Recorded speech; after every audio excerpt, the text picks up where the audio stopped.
I'm not saying there are going to be Third Reich-related puns in this review, and I'm not saying there aren't, but if there are, I promise you will not see them coming.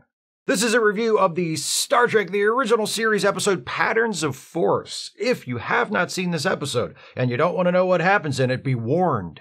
Spoilers beyond this point. It's the Nazi episode!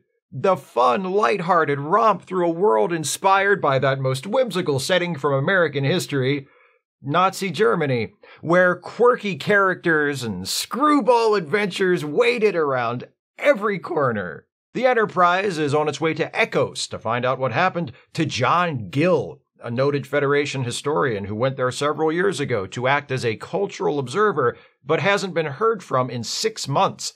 As the ship approaches Echoes, it's attacked by a nuclear missile. Chekhov fires phasers and destroys the missile before it can reach the Enterprise, but that's not the problem. The problem is neither Echoes nor its planetary neighbor Zeon is supposed to have developed a level of technology capable of producing nuclear warheads. Worried that John Gill has somehow been compromised, Kirk and Spock disguise themselves as Ecosians and prepare to beam down. Before they go, they have Dr. McCoy implant emergency transponders under their skin. So, if they lose contact with the Enterprise while they're down there, Scotty can lock onto their signals and automatically beam them back up. That's a really useful measure that it seems like they should just always do every time people beam down to a planet. If this were real life, I mean, and not a dramatic presentation, which it is. Kirk and Spock beam down to the Ecosian capital, which looks just like a city on 20th century Earth, and it's full of Ecosians and Zeons, both of whom look exactly like humans. Kirk and Spock are like, huh, another one of these. Neat. No sooner have they begun to look around than they witness this guy, Isak, being chased and arrested by space Nazis. No, not those literal space Nazis, space literal Nazis, whatever. What I'm saying is they're not metaphors that represent Nazis. They're actual no-fool and Hugo Boss and swastika sporting Nazis. Kirk's like, well, that's peculiar. Nazis were an Earth thing, I'm pretty sure. What are the odds the people of this planet would independently develop the exact same thing, right down to the uniforms and the symbols? Spock's like, yep, it's pretty far-fetched, even though we found ourselves in broadly similar situations a few times now. An announcement is broadcast on a big public view screen informing us that this lady, Daris, has been decorated with the nation's highest honor, the Golden Bullet or whatever. Also, Zeons are bad, but don't worry because they're gonna be gone soon. The broadcast ends with an image of the leader of Nazi Echoes, none other than missing historian John Gill himself. Kirk is shocked. He tells Spock, this is impossible. John Gill was one of my professors at the Academy. I'm pretty sure he wasn't a Nazi back then. Could he really have changed so much that he's inciting the people of this planet to support an act of genocide against the Zeons? We need to learn what this Fuhrer is all about. Agreed, Captain. We should investigate the cause of this sudden outburst of public anger. What? I said we should investigate the Fuhrer we have discovered on this planet. That's what I said. Then we agree. Do we? Kirk and Spock knock out a couple of convenient Nazis and steal their uniforms, but their plan to walk into headquarters and find John Gill is thwarted when this other Nazi makes Spock take off his helmet and discovers he's a filthy alien. So Kirk and Spock are taken prisoner and whipped a bit and interrogated, but they don't answer any questions because they both know that snitches get stitches and only a potsy talks to a Nazi. Look it up. That's why God created Urban Dictionary. The Nazis throw Kirk and Spock into a jail cell next to Isak, the guy they saw get arrested on the street earlier. He fills them in on the basics of what's going on. He's a Zeon from the neighboring planet. The Zeons came to Echoes hoping to help them overcome their warlike ways and create a more peaceful society. But then, just a few years ago, the Nazi movement started and took over, and now Zeons have been made scapegoats and are brutally persecuted. Kirk and Spock escape their cell by digging the emergency transponders out of their arms and using the crystals in them to fashion a laser that cuts through the lock on the door, like you do. And after knocking out a guard and stealing his uniform for Kirk, they free Isak and make their way to the room at the end of the hall where the Nazis have taken their confiscated communicators. Spock finds their communicators have been disassembled, so he grabs the parts. They knock out another Nazi who shows up to check on them, steal his uniform for Spock, and sneak out of the building.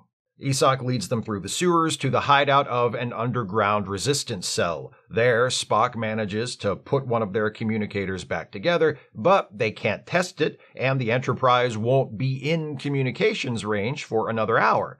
Then, Darius, the woman they saw on TV winning the Hitler Cup or whatever it was, walks in, and it turns out she's secretly a member of the Resistance.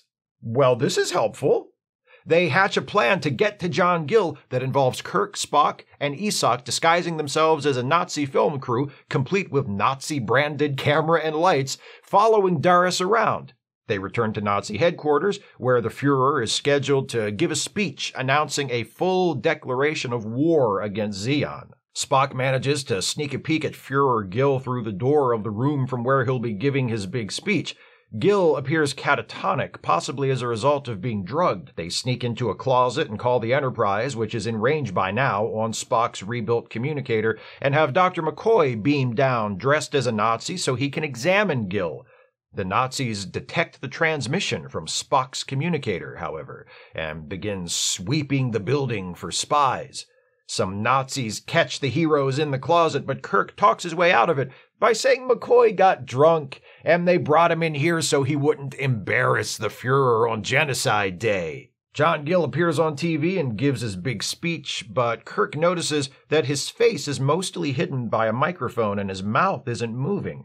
One by one, the good guys slide out of the room where everyone is gathered watching the speech. They move up the hallway, knock out the guards, and slip into the room where John Gill is sitting. Gill is indeed heavily drugged, completely unresponsive. McCoy gives him a stimulant, and Spock uses a mind meld to bring him somewhat out of it, but he still can't do much more than mumble simple responses to questions. Kirk says, "Hey man, what's with all the Nazi shit?" Gill, with some help from Spock interpreting his semi-conscious mutterings, explains things on Echoes were really bad when he arrived, violent, chaotic. So, Gill got the bright idea to bring order and unity to the Ecosians by establishing a government modeled after Nazi Germany, only without the brutality and xenophobia. But, and you'll never believe this, it didn't work. Another Nazi, Melicon, said, actually, let's have the brutality and xenophobia too, and took over, beginning the persecution of the Zeons and leaving Gill in place as a puppet Fuhrer. The Nazis burst in on them yet again, and this time they get out of it by revealing Spock as an alien and handing him over as a prisoner, saying he's the spy they've been looking for and should be taken to Melicon at once. Everyone leaves the room except for Kirk, who locks himself in with Gill, gives him another shot of stimulant, and tries to convince him to speak to the people. Gill does finally speak to the people. He tells the truth about how Melicon has secretly been running the show, and declaring war on Zeon was his idea. Enraged, Melicon grabs a machine gun and fires into the next room, hitting Gill. Isak pulls his pistol and kills Melicon in return. Kirk leans over Gill, and in his dying moments, Gill admits he was wrong, saying, even historians fail to learn from history. They repeat the same mistakes. John Gill dies. The resistance cell of Isak, Darius, and party chairman Enig, who it turns out is also secretly a member, assure Kirk that they'll take over from here and put things right, and our heroes return to the Enterprise. Kirk, Spock, and McCoy ponder how someone as well-read on history as John Gill could have done what he did.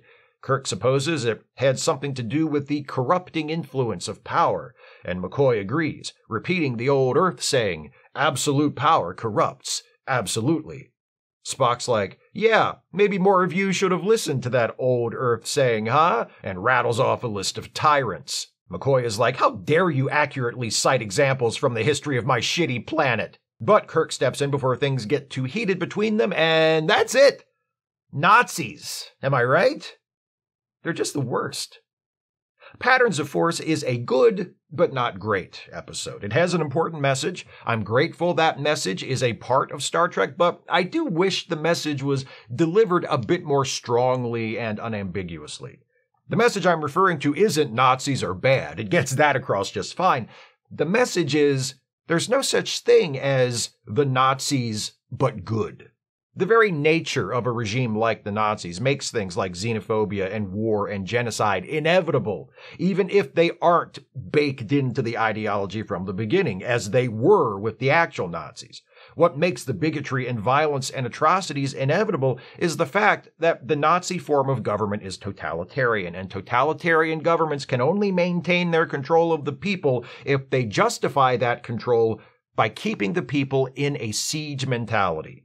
It's one of the fundamental contradictions of fascism. We are strong, we are superior, we are unstoppable, but we are also surrounded by dangerous enemies who constantly threaten us with utter destruction. In the episode, the blame for things going bad on Ekos is laid at the feet of Melicon, who takes over from Gill and begins the persecution of the Zeons.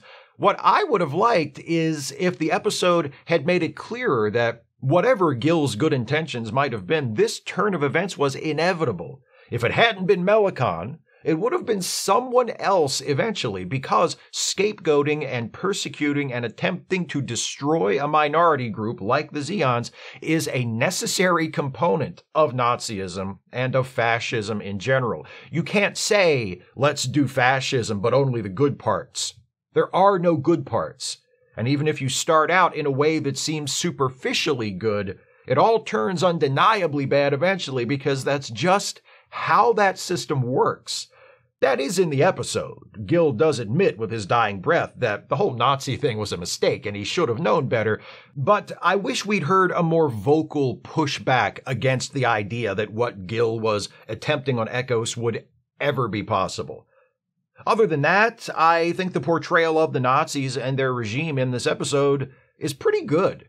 We see immediately that they are brutal, violent, racist. We see that they feed the public blatantly dishonest propaganda. Part of that first broadcast Kirk and Spock see is the claim that the Enterprise was a Zeon ship and that it was destroyed by the Ecosian warhead.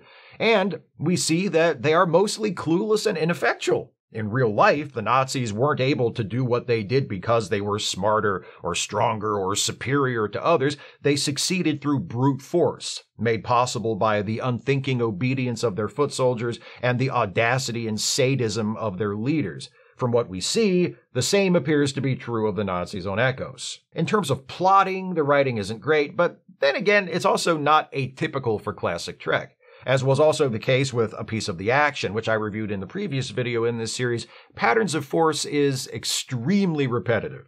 Kirk and Spock dress up like Nazis, get caught, get arrested, escape, dress up like Nazis, get caught, etc., etc. There's also the convenient revelation that one of the most prominent Nazis is actually an undercover resistance fighter. That happens repeatedly as well, first with Darius, then with Enig. There are some things about the way the episode is structured that I do appreciate, however. I like the way Kirk and Spock's first attempt to get into Nazi headquarters is thwarted at the last moment. Things are going swimmingly. Then this Nazi officer shows up and it looks like they've bluffed their way past him. Then he says something else and it looks like they've bluffed their way past him again. And then he tells Spock to take off his helmet, and there's no bluffing their way out of that one. I also like how the transponder implants are set up early on and are then paid off in an unexpected way. When Kirk tells Scotty to come back in a few hours and use the transponders to beam them back up if they don't answer their communicators, you naturally assume something like that will happen later on in the episode. Either Kirk and Spock will be rescued from a tight spot by the Enterprise, automatically beaming them out, or the automatic beam out will interrupt them while they're doing something important, or maybe the Nazis will even discover that they have the transponders implanted and remove them, taking away that avenue of escape. Instead, nothing like that happens. Kirk and Spock remove the transponders themselves and use them to bust out of jail. It's a little out of left field, but it's also inventive, and invention is something this episode could use a bit more of. There are small touches throughout that also help to make up for the somewhat contrived and repetitious plot. Kirk's reaction to Spock telling him he'll make a very convincing Nazi. Spock shining his camera light right in the face of a Nazi as they make their way into headquarters the night of the speech. The little swastika stickers on the film equipment they're carrying. Spock's impatient response to McCoy's complaint that the boots that came with his Nazi costume are too small. Little details reminding me that once it found its voice and established its characters, classic Trek is almost always at least fun to watch, even if the episode I'm watching isn't quite a classic. But, like I said, not quite a classic doesn't mean bad. This is a good episode, and an important episode. Even though the message is more muddled than I would like, it's still there, and it's still always worth hearing. Nazism, fascism, totalitarianism, there is no such thing as a benign version of these systems. They are inherently oppressive and lead inevitably to destruction. And though this should be obvious to everyone by now, as the character of John Gill demonstrates, even those of us who make an effort to study history, if we aren't careful, can still fail to learn its lessons. Those are my thoughts on Patterns of Force. What do you think of this episode? Please share your thoughts with me in the comments. If you'd like to support this channel, and I sure wish you would, if you can afford it, you can do so by becoming a patron at patreon.com/Steve Shives, becoming a channel member by clicking the join button, or by making a one-time gift by clicking the thanks button, or via PayPal or Venmo. Links are in the description. Please join me again next week as this batch of reviews dedicated to episodes dealing with other Earths continues with a look at another installment of Star Trek The Original Series, The Omega Glory. See you then. Thanks for watching, and take care, everybody.